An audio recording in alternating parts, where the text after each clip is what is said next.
Alright, I think we'll go ahead and get started. Everyone having a great first day of the symposium? Yeah, fantastic. Yeah, we've had some wonderful speakers, beginning with us this morning with Dr. Donohoe, and we're going to continue this afternoon. It is my pleasure to welcome Dr. Kristan Stoddart. He comes to us from the University of Wales in Aberystwyth, where he is a teacher and researcher in the Department of International Politics. In 2012, he was appointed lecturer in cybersecurity, and in 2014, he was made senior lecturer. He's also Deputy Director of the Centre for Intelligence and International Security Studies. He's a member of the Project on Nuclear Issues, run by the Centre for Strategic and International Studies out of Washington, D.C., a Fellow of the Higher Education Academy, and a Fellow of the Royal Historical Society. He's spoken at a wide number of conferences, nationally and internationally, and for various forms of media, including the BBC. Dr. Stoddart is the author or co-author of 4 books. 4? Really? Overachiever. All right. His current and future research deals with the protection of critical national infrastructure against cyber attack. Today's talk addresses and expands on many of the points made in this morning's plenary session, the outstanding talk that we all enjoyed, I think, about the civil liberties and the historical context of the government data collection. Specifically, Dr. Stoddart will talk about Edward Snowden and what his revelations about the surveillance state mean for you in the 21st century. I will also add that Dr. Stoddart and I grew up about 200 yards away from each other in Wales, so he has been a good friend of mine for about 40 years, for better or worse. So it is my distinct personal pleasure and professional honour to introduce Dr. Kristan Stoddart.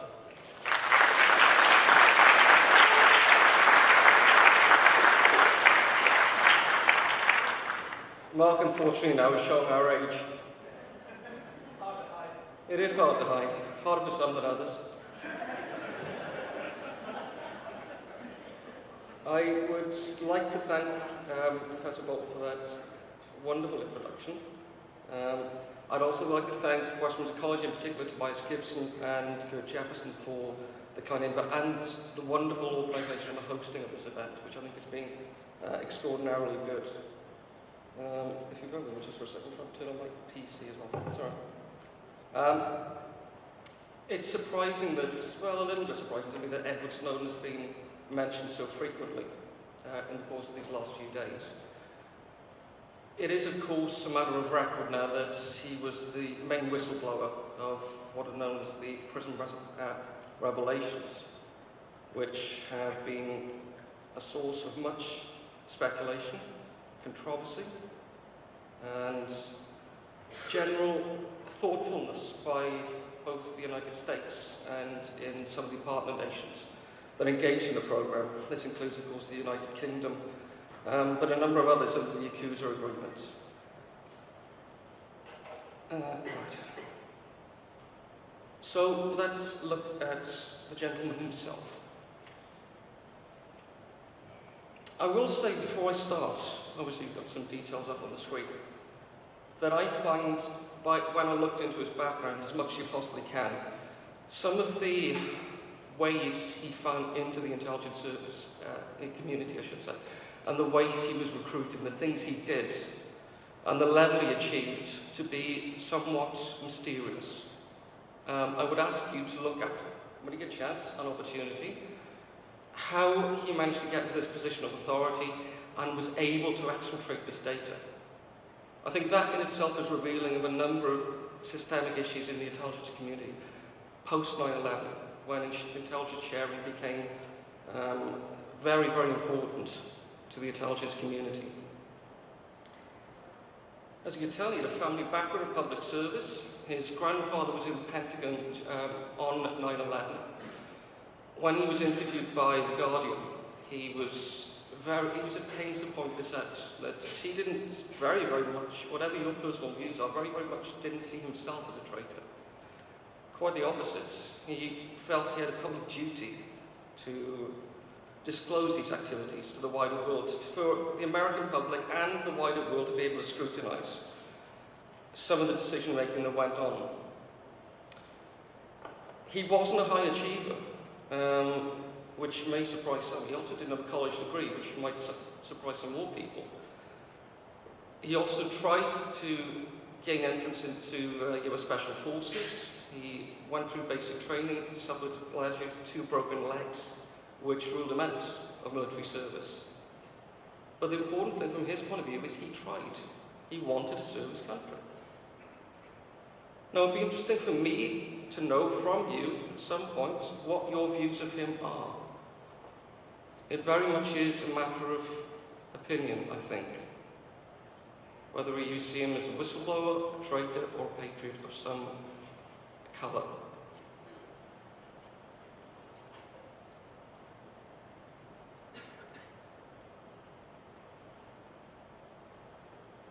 He was only 29 when all this happened. He's a very articulate speaker. He's obviously a very, very bright guy. But this is only 10 years older than most of you. 10 or 11 years. It's nothing. It's not a large period of time. Some of you will go into the security services. The world you may go into may well have been changed by the Snowden revelations and by the sort of resulting debates that are accrued through what's happened.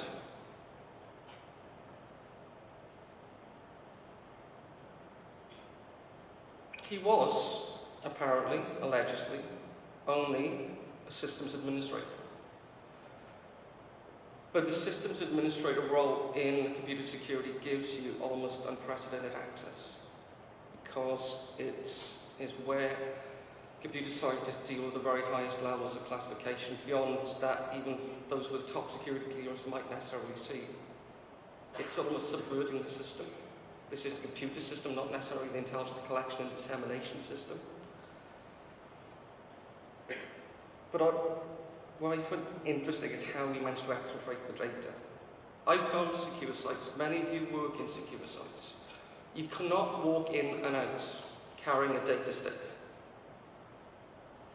You cannot gain external internet access. They are what is called air-gapped. They are sealed off from the internet. This is primarily to prevent exactly what happened from happening. The exfiltration of data from secure sites. One thing that's also interesting is how much data was exfiltrated. There were some estimates it's up to or over 1.7 million documents. That is not a small number. Given the fact they were likely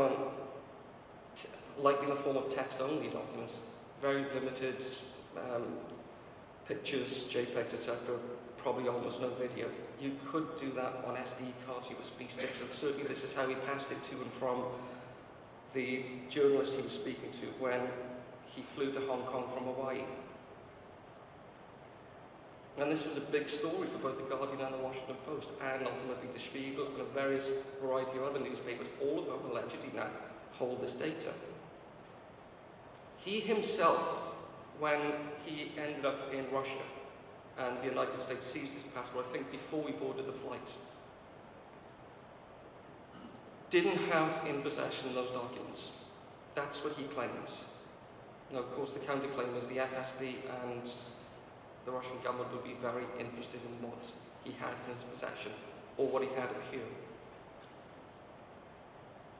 Similarly with the Chinese. They're to the untrained eye, maybe dubious destinations. America's 2 biggest adversaries. Not at war, big trading partners, but nevertheless adversaries of a different kind.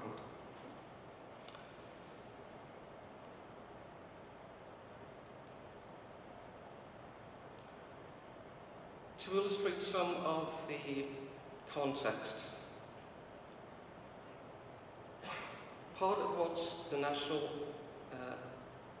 Security Agency does is analyze all sorts of intelligence on foreign threats. It's a SIGINT agency, it's a Signals Intelligence Agency. What has been argued through PRISM is they didn't just target foreign threats, but also domestic traffic as well. Some of which was routed to and from the United States. The argument being, it intrudes into your private lives. It's a mass surveillance technique. It scoops up everything in its path. So everything you say and do on the internet carries a digital footprint. Your browsing history, emails, headers, content, potentially, telephone records. Depending on your usage and utilization of computer technology, you either have a fairly minor digital footprint or you have a giant digital footprint. And this produces data, huge amounts of data, known as metadata.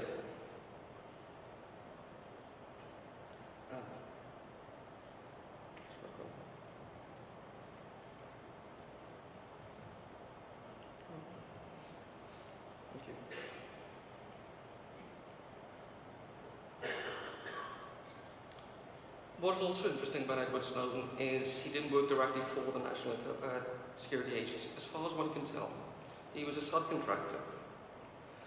Worked initially for Dell, who are responsible for installing computer systems and for maintaining and running them in a classified environment.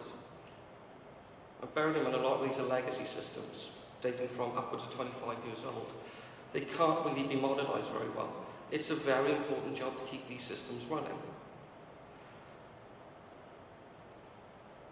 In addition, he then worked for Booz Allen Hamilton, which is when he decided to flee to Hawaii. He only worked for them 3 months, very short period of time.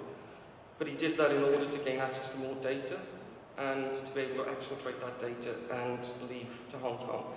It's a question of whether the security procedures in themselves are sufficient as well to prevent this from happening in the future.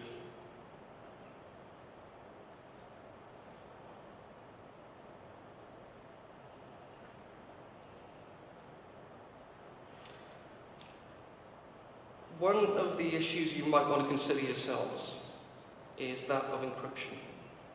Since the Snowden revelations, the use of something called the Onion router, which is partly funded by the Navy, which encrypts data through secured connections routed to the internet, has grown exponentially, directly as a result of the Snowden revelations, because it was revealed that largely unencrypted data was trawled up, including email traffic and email exchanges.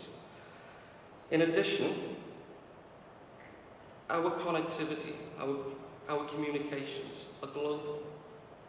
They may be local in the terms of you pinning a package of information to someone who sits next to you in the other room, but that information could easily be transited around the world. The internet takes the shortest possible route from one destination to another. So, when you think local, think at the same time global.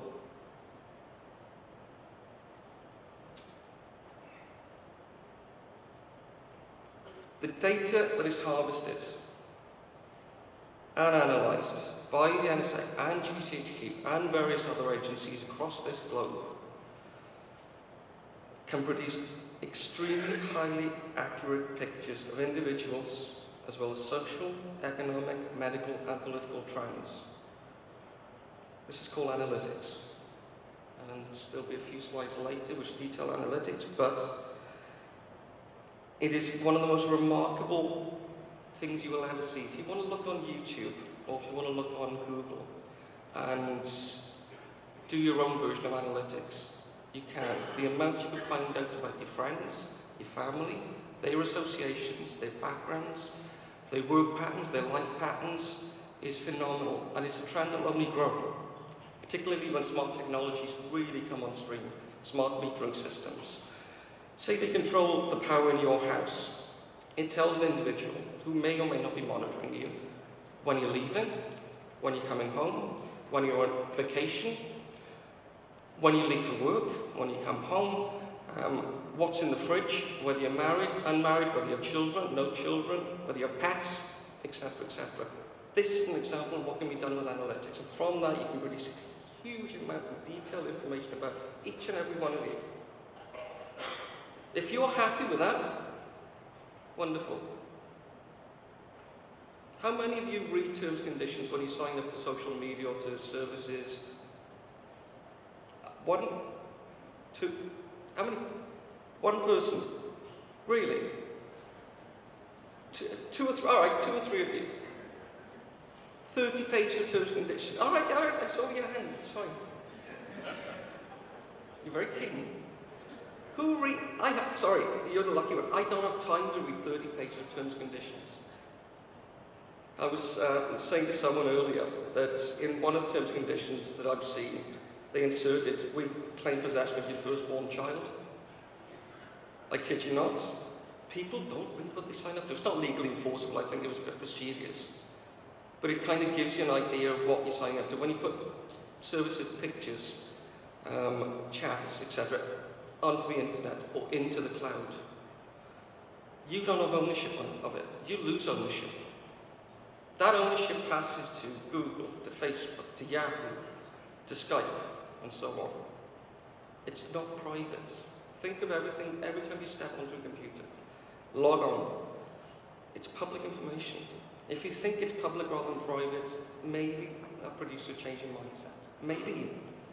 Maybe you're of a generation that it doesn't affect, or you're less concerned. I don't know. I'd be interested in finding out. Maybe it is a generational issue. As someone who's worked previously as somewhat of a nuclear weapons historian, I always kind of assumed that some of what I was saying and doing online, maybe all of it, was being tracked and traced. And partly because of the people I was talking to, I kind of expect that. But if I'm not one of those individuals, if it's, say, one of my students communicating to me about something I'm teaching, be it intelligence related, nuclear weapons related, prison related, Snowden related, and it flags up these keywords, which goes into search engines, which gets analysed by algorithms, which gets fed into databases, which goes into the drawer of an NSA analyst or GCHQ or EMD analyst, then maybe I'd be a bit concerned. In fact, I might be very, very concerned. I'd be even more concerned if I get a knock on the door or an email that says, would you like to have a chat with us, please, about what you've been doing? I think it's unlikely. But what it does say is, in a non-liberal democracy, that capacity is there. I would worry less about the United States. I would worry less about my own country. But I might worry a bit more about a non-liberal state. Because one of the things that encryption does is allow people in repressive regimes to talk more openly without fear of persecution, without fear of that knock on the door with someone with a gun behind it to take them away. It does happen. It has happened. There are good reasons for encryption. There are good reasons for non-intrusiveness. There are good reasons to think carefully about the principles underpinning PRISM and all the other data collection programs.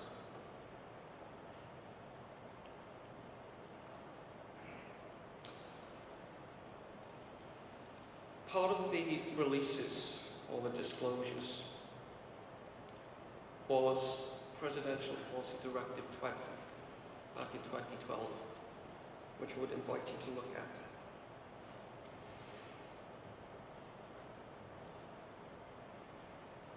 It laid out, amongst other things, defensive cyber effects operations, DCEO. The military, governments, business, people in general love acronyms. It's an alphabet soup. Reading this, even though I'm familiar with the material, I get lost. It's easy to get lost. It's also shrouded in legalistic and diplomatic language. It's been said that the existing legislation has been extended to cover things it maybe wasn't intended initially to cover. And both from a legal and political standpoint, that's probably the debate we should be having. And it's one that we've been having since these releases.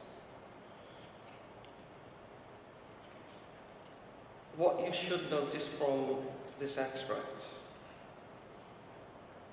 is that PPD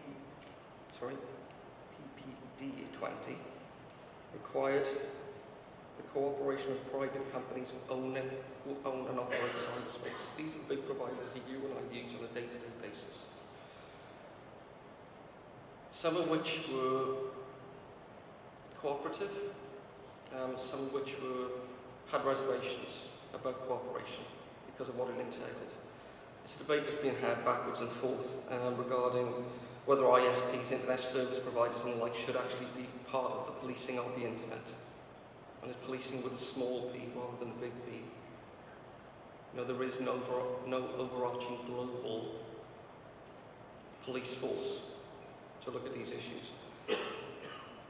It's partly self-policed, but it's partly also about whether or not you believe in something called internet freedom. Whether or not you want the internet to be unregulated, largely uncontrolled by nation states, largely a bottom-up process driven by you as individual users, or whether or not there should be a level of state involvement. And if so, what is the level of state involvement? What is the role of private companies? To what extent should it be unregulated? To what extent should it be policed?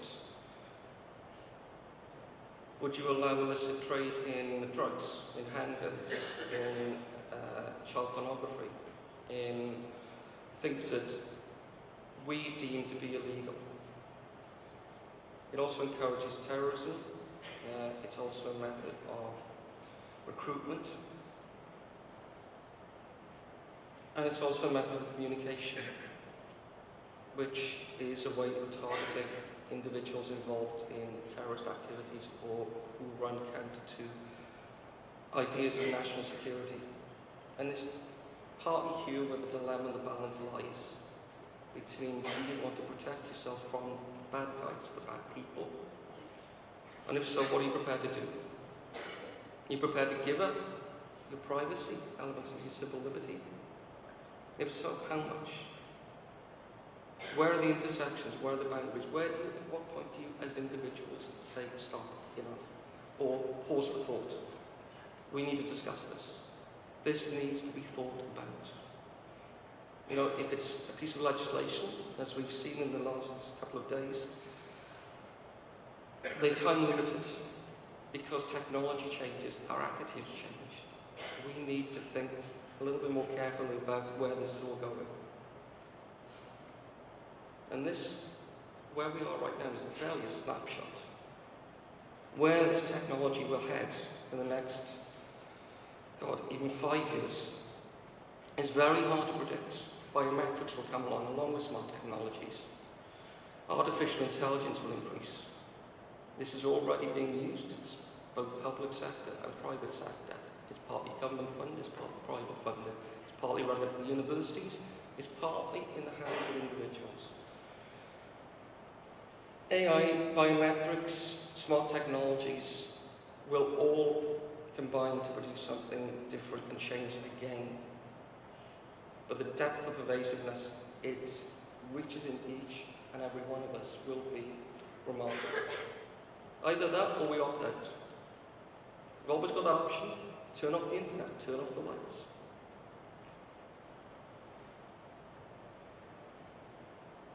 There is so much to consider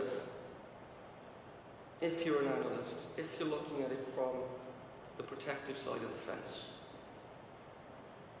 This diagram is from something called the Cyber Primer, which was produced by the UK Ministry of Defence. It did so in partnership with the Government Communications Headquarters at GCHQ based at Cheltenham, which is the NSA equivalent. It's an alternative way of thinking. It's the way that the agencies have been trained to think.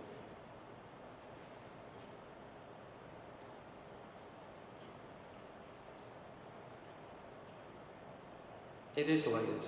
It is tiered. It's expanding. It contracts human interactions as well. But if you're going after someone, at some point in time, you're going to have to find them. And in some cases, you're going to have to either kill them or place them on trial. And in some jurisdictions, that's going to be impossible.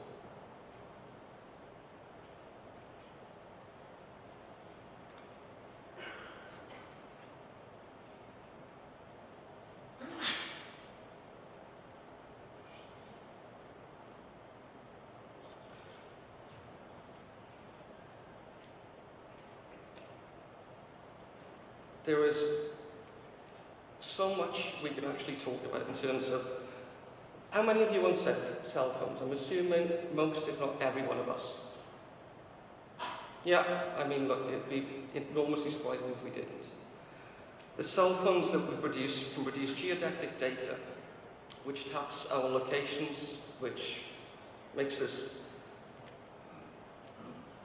very vulnerable, in some senses, to being found if someone wants to find us. How they go about that is a method, uses various different methods of tracking, trailing, and tracing. It uses social media, email wrappers, which were enabled by your phone, by your laptop, by your notebook, chat logs. All this is used to build up certain pictures.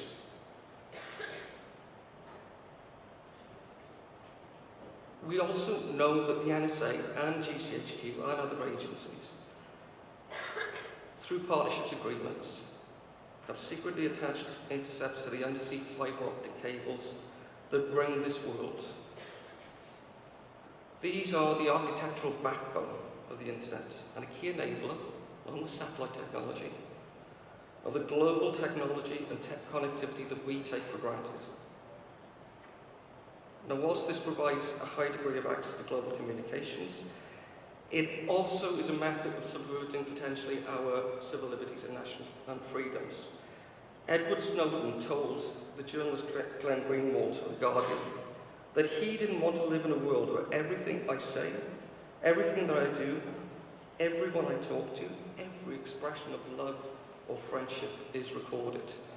But using metadata, using the vast resources that are generated by the internet, and this runs into quintillions of data every day. That's entirely what's possible. Everything you say, do, speak can be recorded, can be played back, can be understood, can be analysed, can produce such a picture of your life. It's incredible, from cradle to grave. There are examples of people now, understandably, putting pictures of their unborn child on Facebook. Fine, in and of itself. Then you find baby photos. Then it's first birthday, 2, 3, 4, 5, 6, growing up. They do it themselves. I think the age of Facebook is to sign up is something like 60. But certainly people I know have got children who've signed up much, much younger. It's seen as a benign thing to do. But what happens over time is that produces such a detailed picture of someone's life. And it's something that a future employer, whether it be a government department, a mainstream business, can look at, can analyse, can interpret, can decide whether you take that job, whether they employ you or whether they don't. They may not like certain things that they see.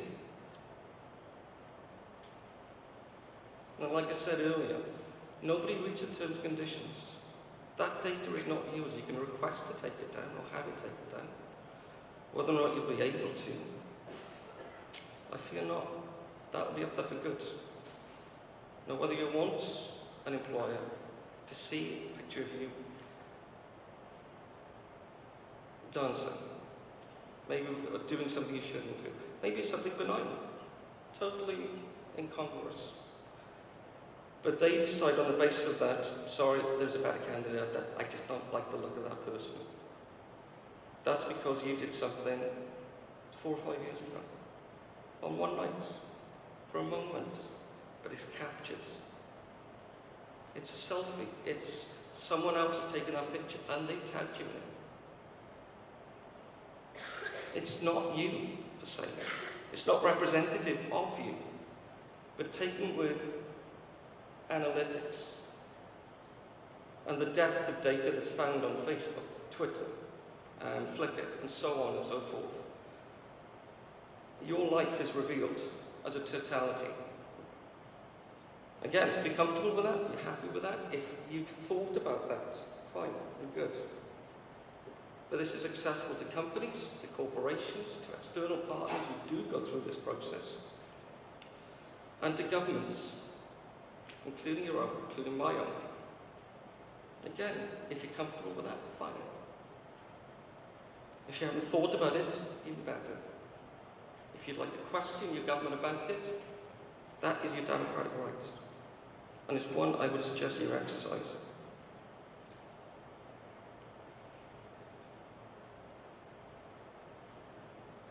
To give you further examples, there are many dimensions to prison, as you can kind of see from this picture.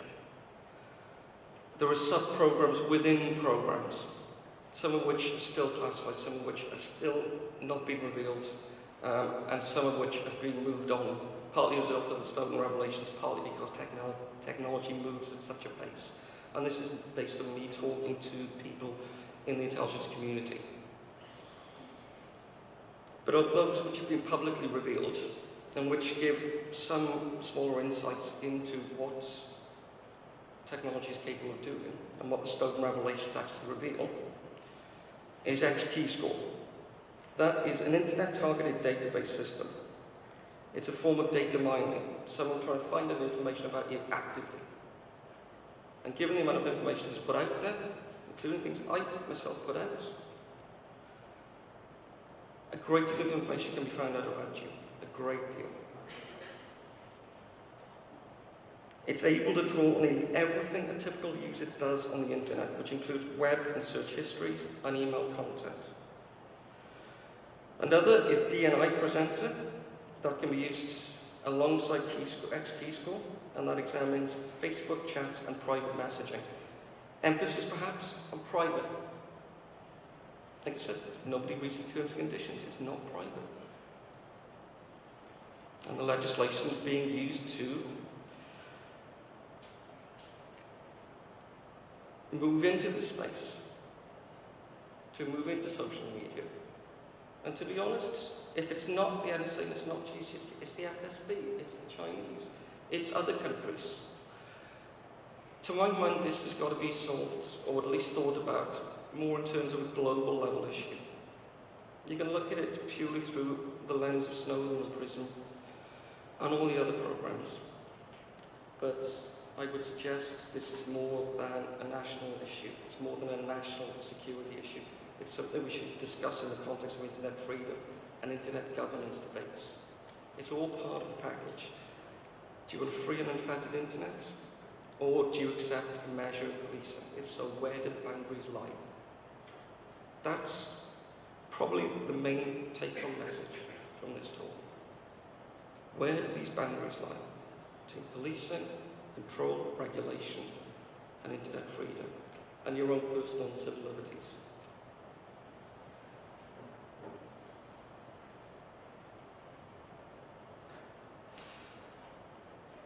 To give you some of the justifications for these kind of programs, one you need to look at a few days ago, which is the 14th anniversary of 9/11. I think like most people, it's a little like the Kennedy assassination for those who were alive. Everybody remembers where they were. I certainly do. It was incredibly shocking. And something nobody wants repeated, and it was preventable. That was the big deal from the 9/11 Commission report. It was preventable. We could do something to stop this. In the UK, we had 7/7. The Madrid bombings took place. We see it on a daily basis now. There are these bad people in the world. They don't necessarily respect the rules of the game. But we've also got to respect our laws, our values, and our value system. And this is the scales of justice and the degrees of freedom and liberty. But to prevent what's been described by Leon Panetta as a possible cyber 9/11, an attack against critical national infrastructure, which is part of what I deal with through my project. It's the very high-end level threats. It's these and others of a lower order that the intelligence these agencies are trying to stop and prevent. General Keith B. Alexander, the commander of the US Cyber Command and director of the NSA, says, these programs, together with other intelligence, have protected the United States and our allies from terrorist threats across the globe over 50 times since 9/11. That is in over 20 countries around the world. He added, I believe we have achieved this security and relative safety in a way that does not compromise the privacy and civil liberties of our citizens. And they are critical to the intelligence community's efforts to connect the dots. Yeah. It's those disparate dots and it's the connections between them that PRISM and its programs do, along with human analysis. This is what a human being will do. This is what artificial intelligence alongside it will do. And these trends will accelerate. Nobody wants to see another 9/11, or worse, a Cybergeddon scenario. But where's the balance?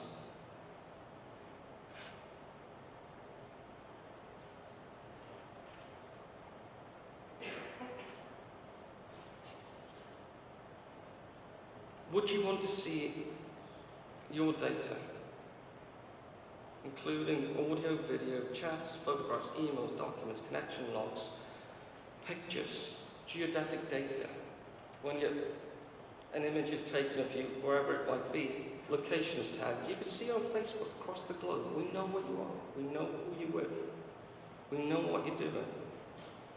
It's very short steps to produce a very detailed mosaic of a person's life from that. But if you've done nothing wrong, you've done nothing wrong.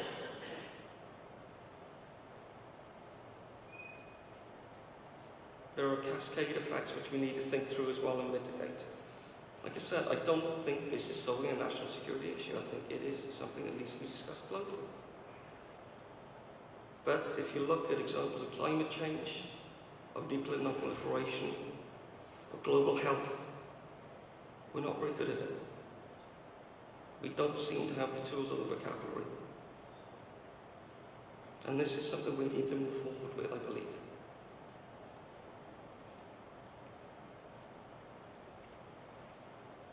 You've also got to ask whether or not the oversight has been sufficient. There have been marked surprise, not only in the United States, but across affected countries, including New Zealand, Australia, Canada, Germany, particularly, has been shocked by the revelations and the depth of the spying and the data mining that went on, and allegedly, perhaps still goes on. Whether or not the national system of judiciary and court and in-camera provisions through Pfizer and amongst the Patriarch and so on is enough oversight for you as a people, for we as a community, for us as a global commons, is a valid question. For some, it's gone too far. For people in the intelligence community and in the security service, it doesn't go far enough.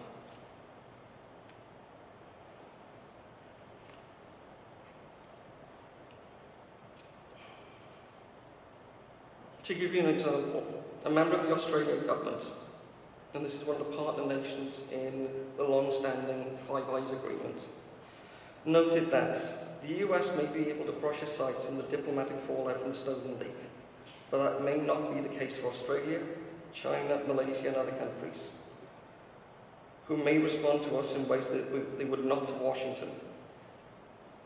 It is also judged to have a much greater impact than the Manning leaks, which brought Julian Assange and WikiLeaks into the limelight. They kind of all parts of the same package. Those who espouse internet freedom and that there shouldn't be secrets between the government and the citizens, and those who say you've got to draw national security boundaries for the protection of you, for me, of us. Like I said, this is the debate we need to have.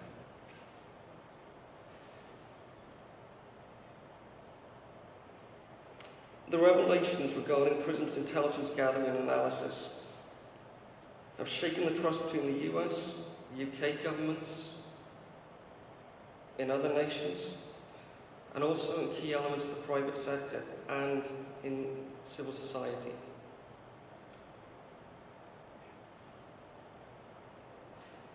We need to better understand the need to share information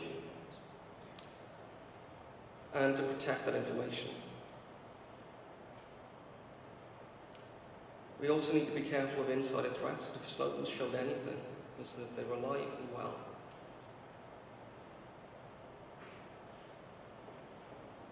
And foreign intelligence services who attempt to install agents in various companies in order to either obtain access to the business information on their systems or to exfiltrate the data for malicious purpose.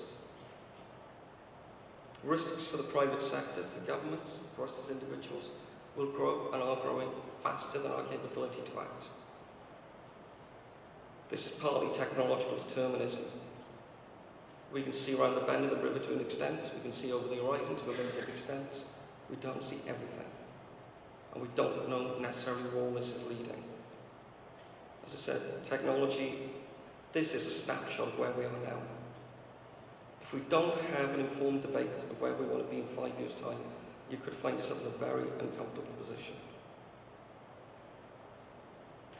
Your privacy could be extremely limited. In a way, it's already compromised. But if you're happy with that, I'm happy with that. If nobody says anything or nobody knows, that's probably a bigger problem and a bigger issue.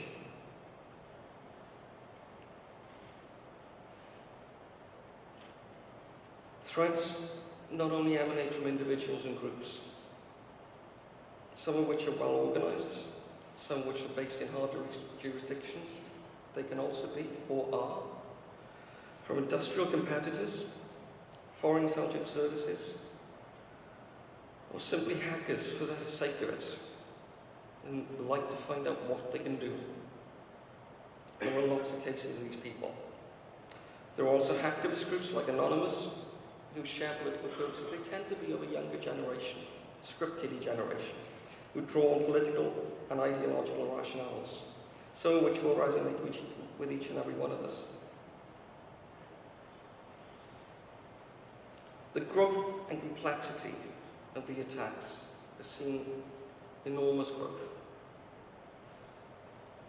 And quoting from one of the intelligence services, what was considered a sophisticated cyber attack only a year ago might now be incorporated into a downloadable and easy to deploy internet application requiring little or no expertise to use.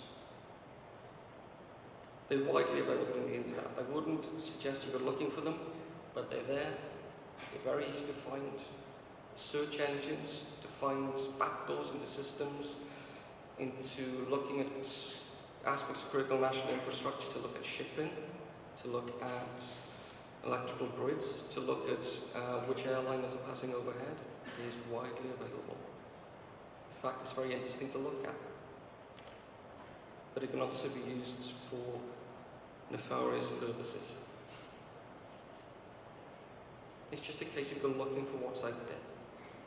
Increase your awareness, increase your knowledge base, have a greater understanding of the issues that the Snowden releases and the PRISM program have had. Understand your own lives and the context. We all use these services. They're not unique to you as United States citizens, to me as a Brit, to someone in Australia, New Zealand, Canada, Germany, Portugal, Spain, Russia.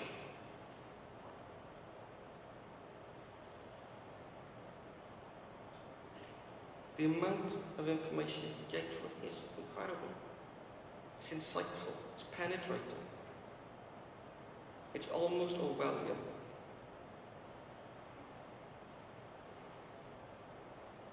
data mining, data analytics, social engineering can produce such a detailed map of your lives from cradle to grave that you need to think now.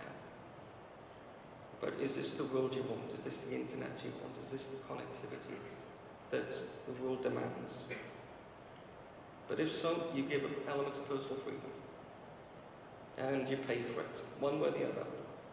We will all pay for it, whether through a reduction of civil liberties, privacy, more likely. And also there'll be a financial cost. There always will. There are digital divides within states. It's partly generational, but not solely. And there are digital divides between states. But the take-up and availability and low entry costs of that technology will decrease over time, and the take-up rates will increase.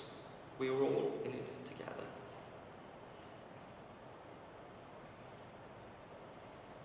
It's like a brain.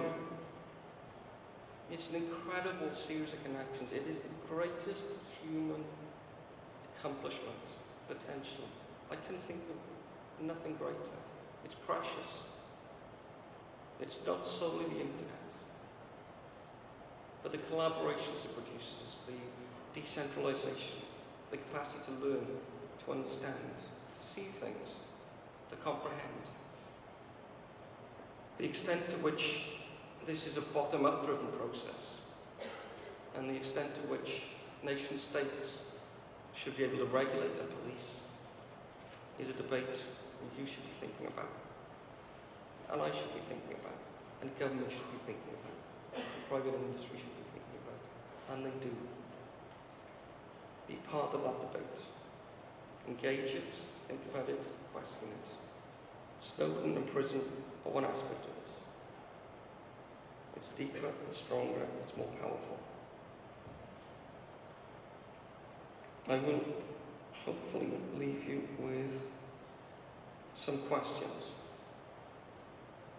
Those would be, if you've done nothing wrong and nothing to fear, should you be concerned about what I've talked about today? Should you be concerned about the prison program and the Snowden revelations?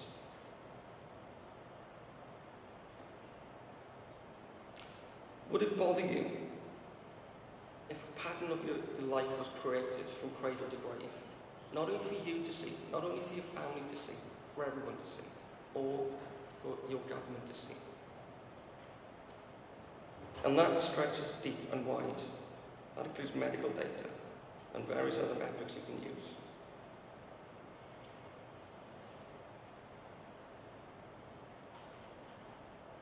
Would you want your one-to-one communications, the stuff you think is private, and only for me and the intended recipient, to be one-to-many? Because that's essentially what you're doing. By giving your data to the cloud, by you giving your services, or giving your consent for these services to use your data, you're turning one-to-one communication into one-to-many. The NSA say it needs all this data to help prevent another terrorist attack like 9/11. In order to find the needle in the haystack, they need access to the whole haystack. You and I are part of that haystack. You're part of that brain map that we looked at earlier. These are important questions.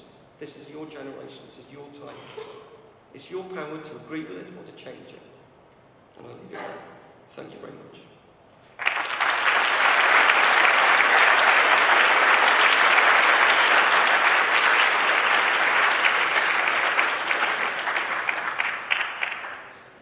I have time for questions? Yeah, we've got about 5 minutes. I think we've got about 5 minutes of this session. There's also a one-on-one opportunity tomorrow with Dr. Stoddart. But certainly if anyone has questions, now would be a good time to ask them. All microphones are live if anyone wants to step up and ask something. Oh, yeah, good over.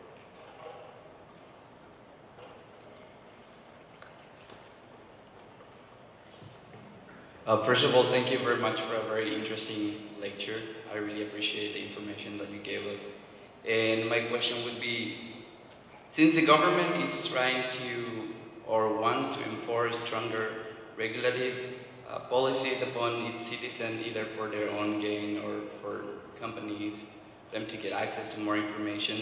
So in this case, who would hold the government accountable for all the information that they would have access to, and say in order to protect our national security? Well, in the first instance, we the people. You could stay there, you could sit down, it's really up to you. It's always been through a process of, in a liberal democracy, through democratic channels. You elect officials, we elect officials, I elect officials, they are held to account, and they hold people to account in turn. What I would question is whether the existing legislation, we can look into whether the existing legislation is capable of, or has caught up with the existing technology and within societal and technological trends, or whether or not we need to revisit that legislation and have a much more informed debate. I think it's probably the latter. I just don't think the legislation is capable of catching up with the technology. It's running at such a pace. And the capabilities and the amount of data you can pull off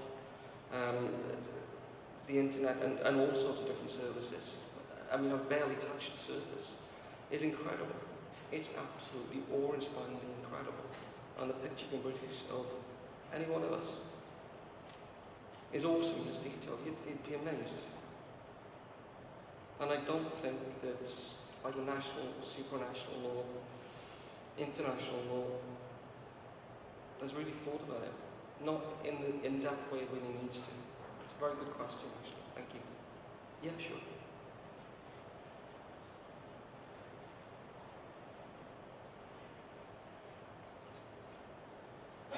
How are we a democratic country, but yet our government knows everything we do? So how are we actually free in this sense? If NSA is watching us, or they can monitor anything we do, like in general. So how can we classify ourselves as democratic and go around preaching to other countries how they need to be democratic when our own government knows every single thing every citizen can do?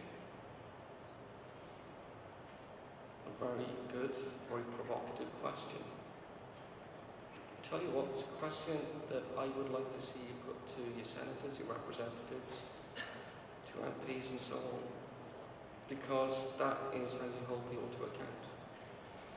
This is what I was mentioning earlier. The vision you're describing is almost an Orwellian dystopian nightmare, where everything you say you do is monitored, and you're manipulated in turn, and you lose your civil liberties and freedoms by default almost.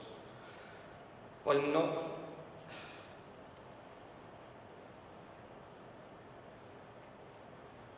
the trouble is, it's not only your own government that was capable of doing this.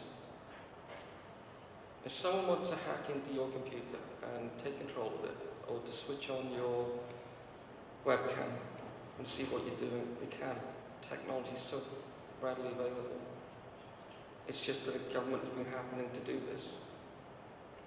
Whether it should do that on behalf of its citizens, and the notions of the social contract of protection of those citizens is a real question, because a lot of people, judging by your question, you yourself included, think it's gone too far. But it is a debate you should be putting to your senators, to your representatives. It is questions worth asking, because it's not going to stop with parsimony.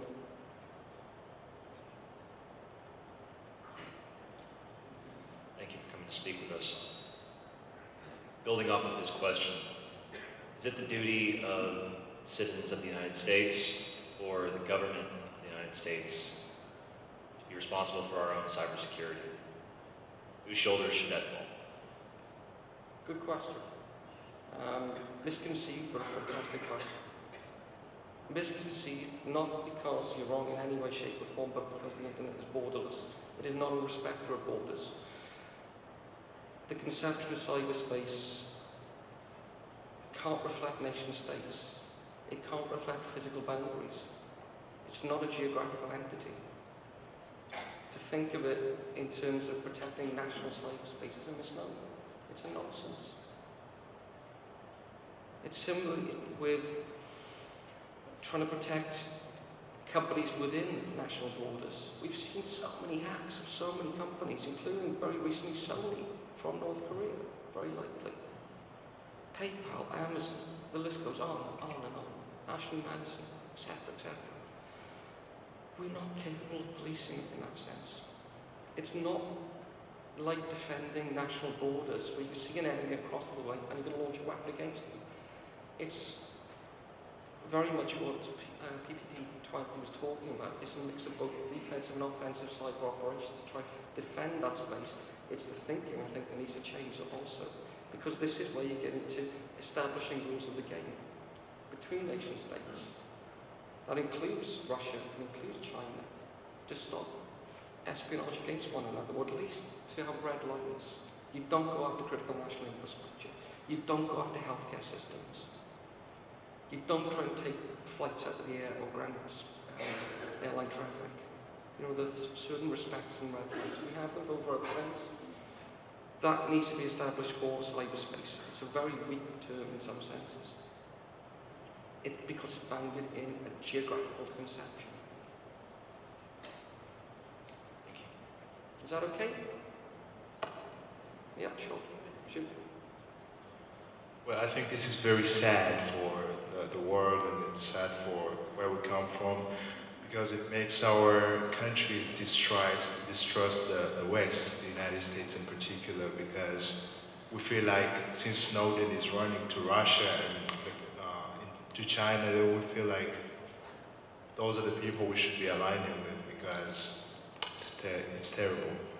So my question is, since we've seen all this and we've heard all the horrible,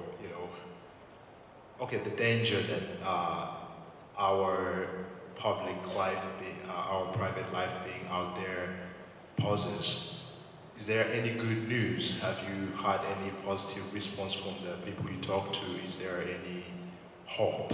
Thanks. I absolutely believe it, and I hope so. Very much. God, I don't want you to leave with the impression it's all doom and gloom. I certainly don't want that. Far from it.